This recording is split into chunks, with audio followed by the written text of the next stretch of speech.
Good morning, students. So today we'll move further in the second unit, that was research design. So in the previous videos of this particular unit, I've told you about how to select a research design, what are the factors that would be affecting research design.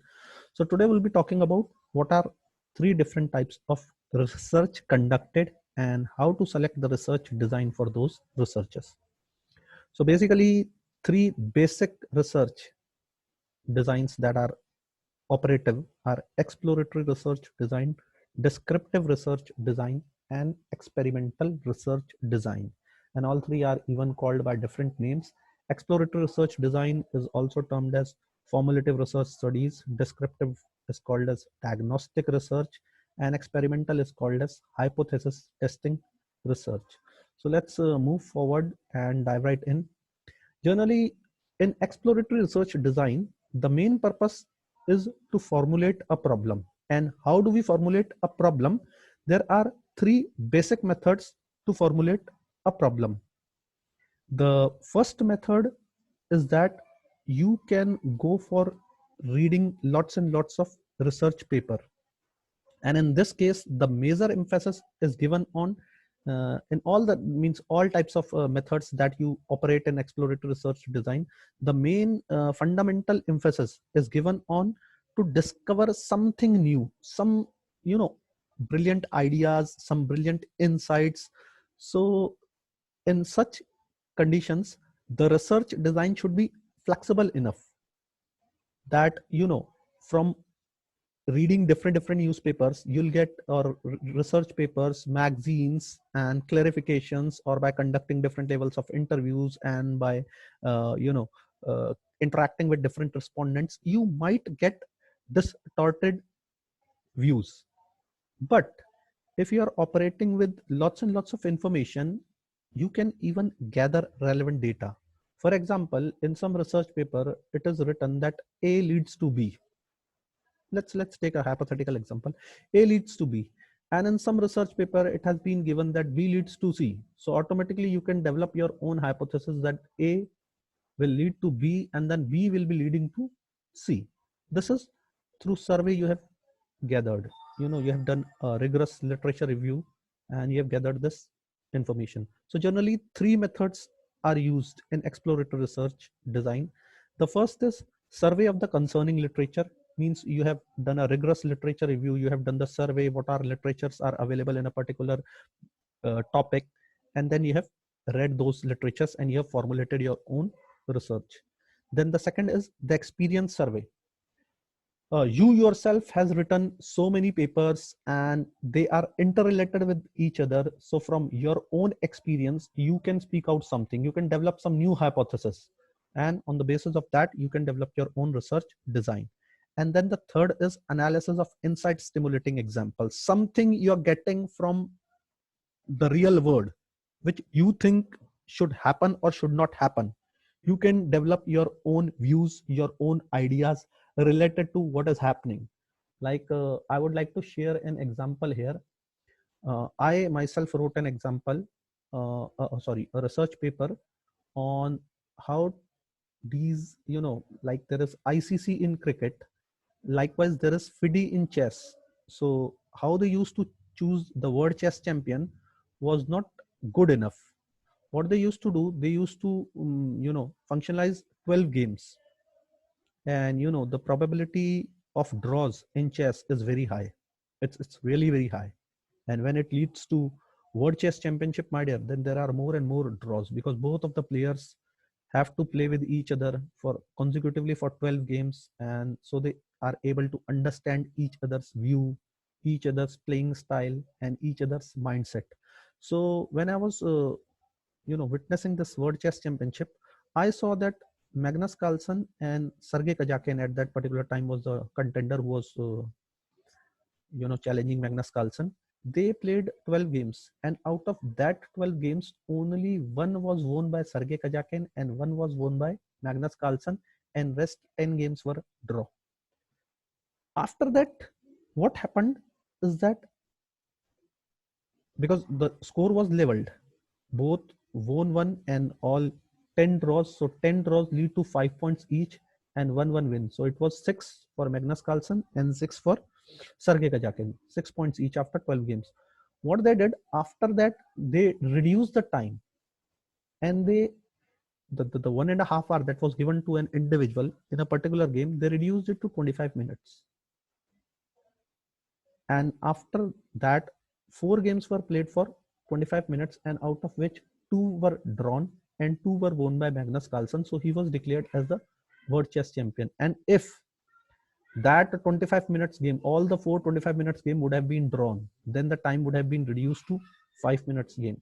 Now, this is not a good thing, because a player might be good in thinking and then making a move, because 90 minutes is a huge time, and reducing that 90 minutes to 25 minutes is a huge decrement. So likewise, also I witnessed many interviews of many chess players. They were uh, criticizing this method to choose the word chess champion. So that was one thing that I took interest into, and I wrote a paper. So this also can be written. This method is also very fruitful, that by witnessing and analyzing some insights, and that should stimulate you to write a research paper, you can go with it. So in this, what we do a survey of various literatures, and that should be, and this is the most simple and the fruitful method of formulating exploratory research design.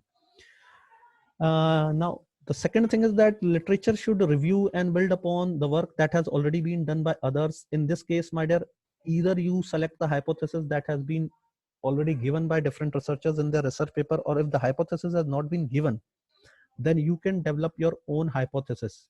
Even by witnessing various hypotheses, you can merge various hypotheses and develop your own hypothesis. Sometimes creative writers provide a fertile ground for hypothesis formulation, so you can even review their work and select their research design. You can even survey people, those who have practical experience with that problem, or you can even obtain insights that leads to relationship between variables, and that can generate new ideas.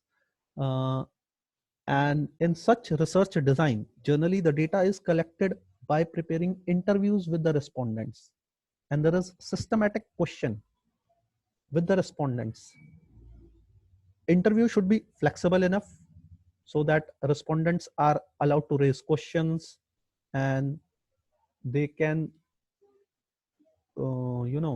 they can express themselves freely and even give their views about what has been done previously. So these types of interviews generally last longer, at least for a few hours, and then the copies of these interviews are sent to the respondents well in advance, so that they have an opportunity of advanced thinking. So these types of interviews contribute effectively in the process of exploratory research design. Or you can even go for a survey where you are able to question the experience of the respondents, and then this survey method can also give practical possibilities for doing different types of research. So this is one of another insight stimulating example for fruitful method of hypothesis testing. Then in the third, that is when you need to test the attitude.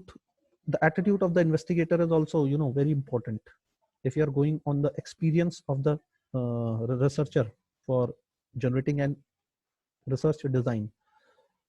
And in insight stimulating cases, my dear, reaction of the strangers, the reaction of marginal interviews, the study of the individuals, those who are included in the study, leads to each other. So basically you can say that whenever you are trying to develop an exploratory research design, you can develop it under 3 heads. Either you can use the previous literatures, or you can use the experience of the researcher, or you can use the insight stimulating examples. So either when you're going for review of literature from previous research papers or previous findings, you will have to read a lot of research papers. That is one thing. Either you take hypothesis from the previous written literatures, or you develop your own hypothesis. That is totally upon you. when you are going for your own experience, then you should use survey or interview session with the respondents in order to reach to a particular finding. And when you are deriving a hypothesis on the basis of insight stimulating example, then you should notice the reaction of the strangers, and they should not be known that you're looking them and you're trying to, you know, mm, check how they are responding to a particular situation. And these are one of the few examples to methods to derive an exploratory research design. Now moving on to diagnostic or the descriptive research design, they are generally used to describe the characteristics of a particular individual or a group. Generally, they determine the frequency with what frequency a particular thing is occurring. Generally done with the, whenever you do this, this research of satellites, stars, all astrological research comes under this point. And most of the social research, 90% of the social research, or you can say 90% of the research that are applied in management comes under this head, descriptive research. And these are generally to comply things. Whenever you're trying to measure with what frequency something is occurring, it helps you to stimulate your business. It helps you to take precautionary measures before that thing should occur. Like right now, we know that corona is spreading nowadays. We don't have the antidote for corona, but we do take preventive measures. Whenever we go out, we take a disinfectant with us, or hand cleaner with us. We cover our face with a mask. So these are all precautionary measures, because we know by what frequency it will affect us as well as others if one individual gets infected. So in such research design, my dear, protection against a particular happening must be studied, and the effect of that particular happening on economy are to be measured. But in such cases, my dear, the basic method to collect data or to collect insights is observation. Just by looking into something that is being occurring, you can jot down the data. You can develop questionnaires and send it to respondents, and likewise the respondents will fill it and send it back to you. Then you can interview the respondents, or you can even go for the secondary data, that is examination of records, something that has been already done. You can examine those records and you can develop your own research. Now all of these, that is observation, questionnaires, interviews, and moving to the secondary data, has their merits and limitations. So it depends upon the need of the researcher which type of technique you need to follow, and what are the merits and demerits of it. Now in this, what we do, my dear, generally in such design, the studies must be rigid. They should have a focused attention on few things. The first is formulating the objective of the research, means why the study is being made. Then designing the methods of data collection, what techniques you will use in order to collect the data and why that technique has been adopted. Then how much respondents you need in order to collect the data, and then where you will be collecting that data and in which time period the data that you have collected will be related, whether that data would be related or not. And then analyzing the data, what are the softwares that you'll use to analyze the data, because in such cases, my dear, the data is huge. Reporting, and lastly you need to report the findings. So in such cases, my dear, the first step to set the objective, and the objective should be rigid. It should not be flexible like in exploratory research design. So generally in such studies, we do put a lot of emphasis on questionnaire, how you will be designing that questionnaire, what is the structured instrument that you'll use to design that questionnaire. In such cases also, you witness lots of previous research. You take few questions from different researchers, that those who have done research on such topics, or you should have a sufficient amount of knowledge to the related subject so that you can formulate your own questionnaire. And then the data obtained from this are free from errors. because you have certain validity and reliability measures to clarify the data. And generally the respondents are taken on random basis, so they are free from errors. Checks are there to perform validity and reliability analysis, and how to perform those validity and reliability analysis, that we'll be discussing in the last topic of this particular unit, probably in this lecture series or in the next lecture series. And then, my dear, in order to note down the responses of the respondents, coding should be done. And generally we use Likert scale to code the responses of the respondents. Or tabulation sheets can be done, tables can be done, data can be collected in or recorded in terms of tables. So all the precautionary measures are taken in such studies, and generally such studies are considered to be free from error. Not completely free from error, not 100% correct, but generally the probability of error is very low in diagnostic research as compared to in exploratory research design or in experimental research design. And finally, statistics computations are used, like averages, percentage, coefficients, correlation, regressions, in order to reach to a particular conclusion. So now we move to the third type of research design, that is experimental research design. Now, experimental research design was given by Professor R.A. Fisher, and you know, the name is also associated with it, Fisher's research design. It is also called as Fisher's research design. When he was working at Rothamsted Experimental Station, that is for a Center of Agriculture Research in England. And how do you conduct such research, my dear? Generally, these are used under three heads. You go for randomized block design or completely randomized design. Let's move here. So completely randomized design, then randomized block design, and latent square design. So we will discuss about these three experimental research design later. How do you proceed? First, let's take a look into the characteristics of exploratory research. So exploratory research is basically, it is having a high degree of flexibility. It is without a fixed plan. You can just move along by reading various literatures. You get a plan, or by combining all those literatures, you reach to a particular conclusion, and then any data collection method can be used. Generally, it relies more on secondary data rather than relying on the primary data. And in research, descriptive research design, my dear, unlike exploratory research design, the study is fixed, it is rigid, and they are used, such researchers are used to describe the characteristics of a certain group. Then only predictions are possible, and those predictions should be specific concerning to a solution of a particular problem, not beating around the bush. And it can also study the relationship between two or more variables. But in experimental research design, you have three types of research design, that is completely randomized design, randomized block design, and latent square design. So what do you do in completely randomized design, my dear? For example, let's take an example, then you'll understand it better. For example, we need to check the potentiality or the potency of a medicine, how effective a medicine is. So what we'll do, we'll take a group of 1,000 individuals, and in that individuals, what is being done, my dear?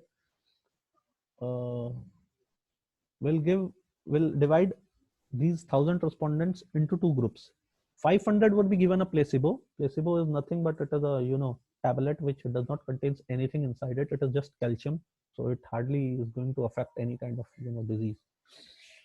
So 500 are given placebo, whereas 500 are given medicine, and then the effect of such medicine is checked, and there is a benchmark that medicine should specify, means it should produce a better or very effective result as compared to placebo. So generally, you see, there also it is written, the treatment was 500 were given placebo, 500 were given vaccine, means the correct medicine. Then in randomized block design is that matter, maybe the respondent might behave differently under the same medicine due to their own characteristics. For example, out of those 500, those who have been given vaccine, my dear, males would respond in a different way and females should respond in a different way. So in randomized block design, what we do, my dear, we divide, again, the total number of respondents is 1,000 only. But out of that, my dear, 500 males has been divided and 500 females has been divided. So genderization has been done properly. And out of those 500 males, 250 were given placebo and 250 were given vaccine. And similarly, in females also, 250 females were given placebo and 250 females were given vaccine. It might happen that to a particular gender or to a particular sex group, the medicine is working as it should work, but to the different gender, it is not working as such, because each group has its own characteristics and its own functionalities. Then, my dear, what is happening? The most preferred design is Latin square design. Now, what is happening here, my dear? For example, you are testing the same medicine for males, that is placebo, then for males vaccine, then for females placebo, then for females vaccine. So generally 4 types of groups are developed. So here, my dear, each and every respondent would be going accordingly to all the 4 types of medicine that you are testing. Like let's take an example. Here you are testing 4 medicines, A, B, C, D. Okay, all 4, and you test which one is good. So you cannot put 250 individuals in first, 250 in second, 250 in third, and 250 in fourth. No, you take all those thousands, and what you do first, the first 250 are given A medicine, then second 250 B, third 250 C, and the last 250 D. Then you swap them. Getting it? Then those who are given A will be given B, those who are given B will be given C, those who are given C will be given D, and those who are given D will be given A. Then earlier those who were given in the second stage, those who were given B will be given C, those who were given C will be given D. So it means you need to swap it 4 times, and then you will gather the data, like what is the effect of a medicine on the first 250 respondents, what is the effect of all the 4 medicines on second 250 respondent, third 250, and the last 250. So likewise, you will gather the data for the potency of all the 4 medicines and you can compare them. So generally, the whole experimental is divided into homogeneous blocks. So randomization is kept restricted within the blocks. Rows and columns are equal. So treatment occur once in a row. These are all the characteristics of Latin square designs, and one of the best, design acceptable in social sciences as well as in any groups. So generally you can see this is how it works. Completely randomized design mein, you have restricted student 30 in group 1 and 30 in group B. Then the top 30 are given treatment A, that is no practice exam, and B are given a practice exam, and then comparing the result. Then in randomized block design, what is happening? 1200 were the subjects, 600 were men, 600 were women, and then random assignments were given to them, in which 300 were divided in group 1 and the 300 were divided in group 2, and then treatment of the drug or the placebo, and then comparing the drop in the temperature. Similarly, in the section of male also, 300 divided in group 1, 300 divided in group 2, and then comparing the drop in temperature. So ultimately you are comparing in both the genders, different comparison in both the genders. And in LCD, my dear, these are the, this is the measure that in the first context, what is happening, my dear? In this context, you have taken them into ABCD, BCDA, CDAB, DABC. So what is happening, my dear? In a one operator, and this is, my dear, machine. So the operator A has worked on first machine as an first operator. In the second very row, the B operator has been assigned that machine, C operator in the third, and D, and likewise they have shifted from one machine to another. This was repetition in factory 1, then repetition 2 in factory 2, and then repetition 3 in factory 3. And on the last day, my dear, you can check out the efficiency of these operators. So you'll know who's the best operator and on which machine. So likewise, they are done. So that is all that we have in this, lecture. And that's all from my side. Thank you very much.